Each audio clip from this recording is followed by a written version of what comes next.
kembali bersama saya, Servan Lase. Saya adalah mahasiswa GITS dan pada kesempatan kali ini saya mengajak pemirsa sekalian untuk merenungkan firman Tuhan, dan saya mengajak kita untuk melihat Alkitab kita di dalam Keluaran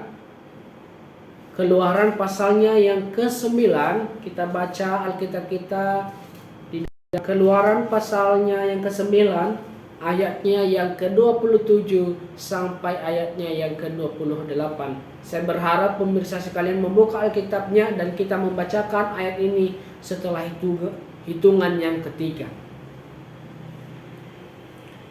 Lalu Firaun menyuruh memanggil Musa dan Harun serta berkata kepada mereka, "Aku telah berdosa sekali ini.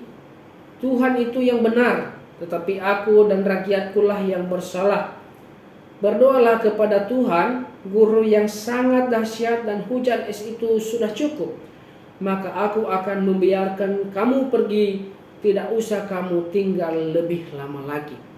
Bapak Ibu yang saya kasihi di dalam Tuhan, sebelum masuk di dalam perikop ini, sebenarnya pada saat bangsa Israel menjerit atas perbudakan yang dilakukan bangsa Mesir kepada mereka, dan jeritan mereka atau seruan mereka itu didengar oleh Tuhan. Dan ketika Tuhan mendengar seruan itu, akhirnya Tuhan membebaskan bangsa Israel. Dan ini sesuai dengan janji Tuhan di dalam Kejadian bahwa bangsa Israel nanti akan diperbudak, atau keturunan Abraham akan diperbudak selama 400 tahun. Dan generasi yang keempat nantinya lah yang akan menduduki tanah Kanaan. Bapak yang dikasihi, ketika bangsa Israel mau dikeluarkan oleh Tuhan, sekali peristiwa-peristiwa yang kita lihat di dalam Alkitab. Dimulai ketika Tuhan mengutus Musa untuk membebaskan bangsa Israel, sampai kepada perikop yang barusan kita baca tadi. Mesir adalah gambaran dunia, dan perbudakan yang dilakukan oleh Mesir adalah gambaran dosa, dan Musa adalah tipologi dari Yesus Kristus. Artinya Musa membebaskan bangsa Israel dari perbudakan, dan Yesus Kristus membebaskan semua umat manusia dari perbudakan dosa. Bapak Ibu yang saya kasih dalam Tuhan, dan pembebasan terhadap perbudakan dosa ini hanya teraplikasikan bagi mereka yang mau percaya dan bertobat kepada Tuhan Yesus. Bapak Ibu yang dikasihi Tuhan, berdasarkan ayat yang barusan kita baca adalah perikop tentang tulah ketujuh, yaitu hujan es, di mana ketika Tuhan menghukum bangsa Mesir karena bangsa Mesir atau Firaun menahan bangsa Israel untuk keluar dari Mesir. Dan pada kesempatan ini saya tidak mengajak pemirsa sekalian untuk melihat berbagai peristiwa-peristiwa tulah tentang hujan es ini, tetapi saya mau fokus pada ayatnya yang ke-27 sampai ayatnya yang ke-28 mengenai sikap Firaun. Itulah sebabnya pada saat ini saya memberi tema renungan yang patut kita renungkan pada saat ini, yaitu bahayanya pertobatan seperti Firaun. Sekali lagi, bahayanya pertobatan seperti Firaun. Bapak Ibu yang dikasihi Tuhan, pertobatan Firaun adalah gambaran orang Kristen hari ini. Hari ini banyak orang Kristen yang bersikap seperti Firaun, mereka bertobat ketika ada hal-hal yang menekan diri mereka. Sama seperti Firaun, dia yang bertobat, dia baru memanggil Musa ketika ada di tengah-tengah kesulitan. Tetapi Bapak Ibu yang dikasihi Tuhan, ini adalah sikap yang berbahaya. Karena kita lihat bahwa ketika Firaun didengar, atau seruan Firaun didengar oleh Tuhan ketika Musa bertobat, berdoa kepada Tuhan, dan doa Musa dikabulkan sehingga hujan es saat itu berhenti. Tetapi Firaun masih saja kembali lagi mengeraskan hatinya untuk tidak membebaskan bangsa Israel. Padahal lewat Tuhan mendengar doa Musa, lewat Tuhan mendengar seruan Firaun mengenai supaya berhenti hujan es ini, adalah kesempatan bagi Firaun sebenarnya untuk bertobat dengan sungguh-sungguh. Demikian pula dengan orang Kristen hari ini. Banyak orang Kristen yang tidak mau bertobat, padahal sudah tersedia, sudah ada kesempatan untuk bertobat dan percaya kepada Yesus Kristus. Sangat disayangkan. Ada orang Kristen hari ini yang mau bertobat ketika ada hal yang menekan dirinya, ketika ada masalah. Bahkan kalau kita lihat banyak orang yang baru menyesal ketika dia ketahuan melakukan sebuah kesalahan.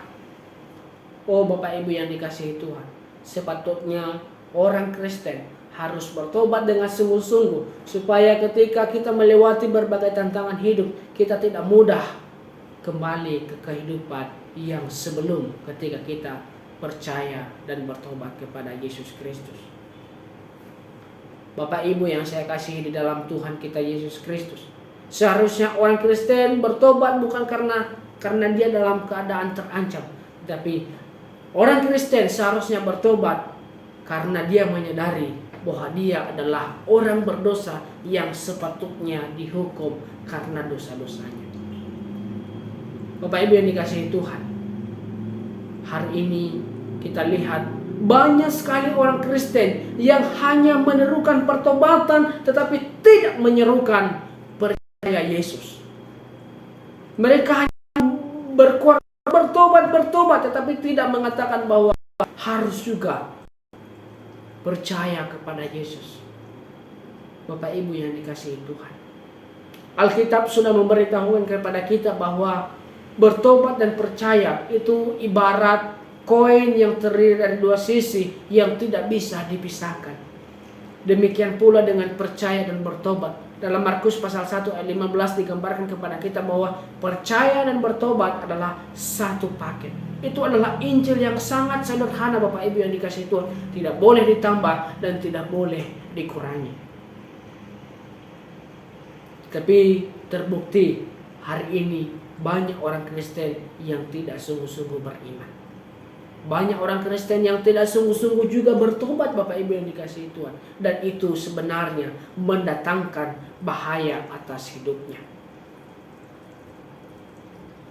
Bapak Ibu yang dikasihi Tuhan, pertobatan atau bahayanya pertobatan Firaun pertama-tama karena pertobatan itu tidak memiliki kepercayaan.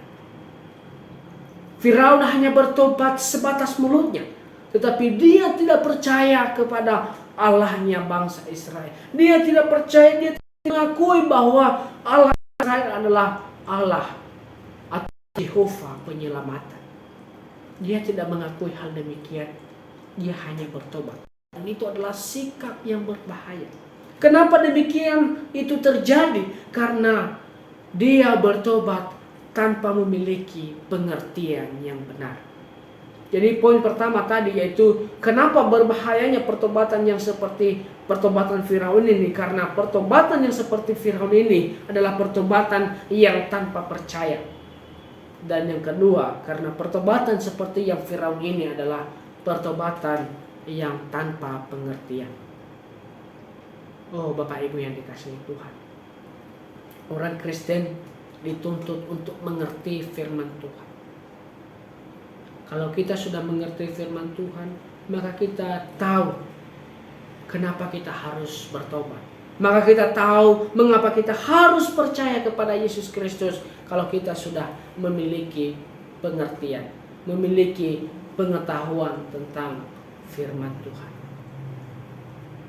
Bapak Ibu yang saya kasih dalam Tuhan, hendak kita tidak seperti Firaun yang hanya bertobat ketika ada hal-hal yang dialami, hal-hal kesulitan hidup. Tapi seharusnya kita bertobat karena kita tahu bahwa kita adalah orang berdosa yang sepatutnya dihukum karena dosa-dosa kita. Dan sekarang kita percaya dan bertobat kepada Yesus Kristus sebagai Tuhan dan Juru Selamat. Karena lewat Yesus Kristus ada keselamatan Bapak Ibu yang dikasihi Tuhan. Jadi saya berharap pemirsa sekalian untuk merenungkan hal ini. Apakah Anda sudah sungguh-sungguh bertobat? Apakah Anda sudah sungguh-sungguh percaya dan bertobat kepada Yesus Kristus? Ataukah Anda sama seperti Firaun yang hanya bertobat tetapi tidak bertobat dengan sungguh-sungguh dan juga tidak mengakui Yesus atau Allah bangsa Israel sebagai penebus. Jangan sampai ada di antara kita yang seperti Firaun, karena pertobatan seperti Firaun adalah pertobatan yang berbahaya, yang bisa membuat kita ujung-ujungnya masuk neraka.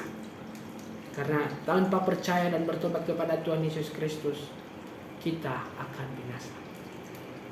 Salam dari saya, Maranatha.